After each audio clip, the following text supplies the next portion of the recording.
So ayun mga kababayan, kung makikita yung mga mangga na yan na nalalaglag lang, sayang, walang kumukuha, walang gustong kumuha yun dahil mangga. Ayan, naulog.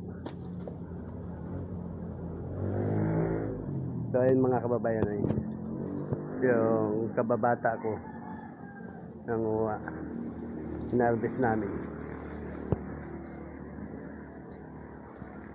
So yan, napakaraming bunga, sobrang dami talaga. Kasi mga kababayan nalalaglag na lang, wala nang gustong kumain. So yan, napakaraming bunga yan mga kababayan, napakaraming puno. Ayun pa, ito no, ito yan, ayan, kikita nyo yan.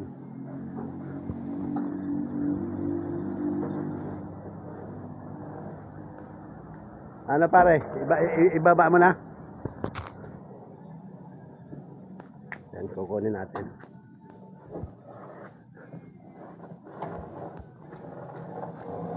Ganyan, ay, ganyan ang diskarte. Dami. Ayan mga kababayan, isang timba na. Ayan, ilagay natin sa sako. Diyan lang pare, kunin ko lang sako. Yan.